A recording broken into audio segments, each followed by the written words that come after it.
ସୁଦୂରରୁ ସଦର, ଅପହଞ୍ଚ ଅଞ୍ଚଳର ସ୍ୱର, ଉତ୍ସବ ମହୋତ୍ସବ, ସଭା ସମିତି ସମାରୋହ, ପ୍ରଗତି ଦୁର୍ଗତି ଏବଂ ସଂଗତିର ଅଭିବ୍ୟକ୍ତିକୁ ନେଇ ଆଞ୍ଚଳିକ ସମ୍ବାଦ ବିଭାଗ ପକ୍ଷରୁ ପ୍ରସ୍ତୁତ କରୁଛୁ ଜିଲ୍ଲା ହାଲଚାଲ।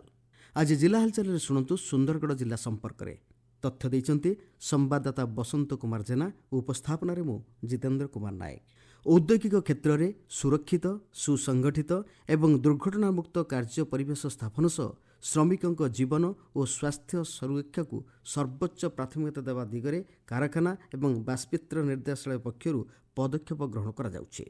ଏହି ଲକ୍ଷ୍ୟ ପୂରଣରେ ଶ୍ରମ ଓ କର୍ମଚାରୀ ରାଜ୍ୟ ବୀମା ବିଭାଗର ଅନୁମୋଦନ କ୍ରମେ କାରଖାନା ଅଧିକାରୀମାନଙ୍କ ବିଭିନ୍ନ ବିଷୟ ନିର୍ଦ୍ଦିଷ୍ଟ ସୁରକ୍ଷା ପ୍ରଶିକ୍ଷଣ କାର୍ଯ୍ୟକ୍ରମ ନିୟମିତ ଭାବେ ଆୟୋଜନ କରାଯାଉଛି।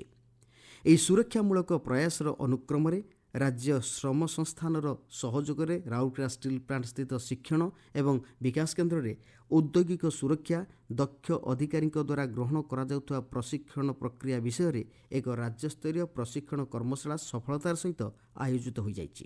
ଏହି ପ୍ରଶିକ୍ଷଣ କାର୍ଯ୍ୟକ୍ରମର ପ୍ରମୁଖ ଉଦ୍ଦେଶ୍ୟ ଥିଲା ଦକ୍ଷ ବ୍ୟକ୍ତିଙ୍କ ମାଧ୍ୟମରେ ଔଦ୍ୟୋଗିକ ପରୀକ୍ଷଣ ପ୍ରକ୍ରିୟାକୁ ଉନ୍ନତ କରି ଦୁର୍ଘଟଣା ହ୍ରାସ ଓ କାର୍ଯ୍ୟସ୍ଥଳ ସୁରକ୍ଷା ସୁନିଶ୍ଚିତ କରିବା। ରାଉରକେଲା ଷ୍ଟିଲ୍ ପ୍ଲାଣ୍ଟ ଏବଂ ତାହାର ସଂଲଗ୍ନ ୟୁନିଟ୍ଗୁଡ଼ିକର ଯୋଗ୍ୟ ଓ ଦକ୍ଷ ଅଧିକାରୀ, ବିଭାଗୀୟ ଅଧିକାରୀ, ବିଭାଗୀୟ ପ୍ରଧାନ ଏବଂ ସୁରକ୍ଷା ଅଧିକାରୀମାନେ ଏହି ପ୍ରଶିକ୍ଷଣ କାର୍ଯ୍ୟକ୍ରମରେ ଉପସ୍ଥିତ ଥିଲେ।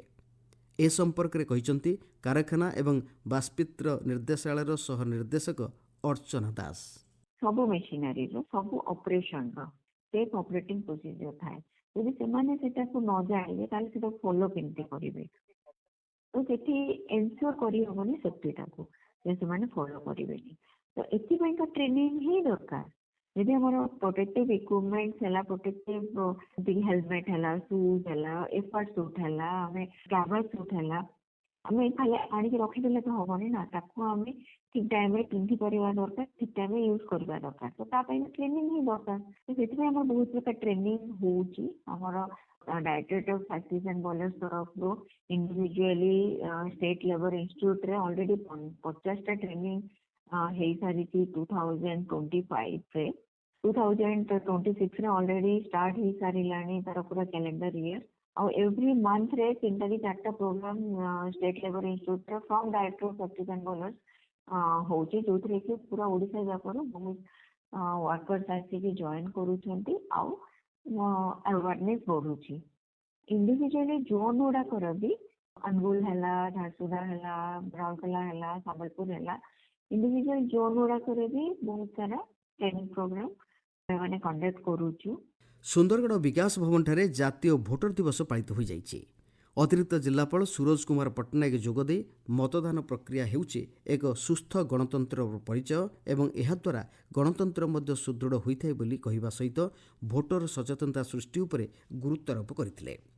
ବିଶେଷକରି ଭୋଟର ତାଲିକାରେ ନୂତନ ଭୋଟରଙ୍କ ସଂଯୋଗୀକରଣ ତଥା ସ୍ୱଚ୍ଛ, ନିରପେକ୍ଷ ଏବଂ ତ୍ରୁଟିବିହୀନ ଭୋଟର ତାଲିକା ପ୍ରସ୍ତୁତ ହେବା ନେଇ ଆଲୋଚନା ହୋଇଥିଲା।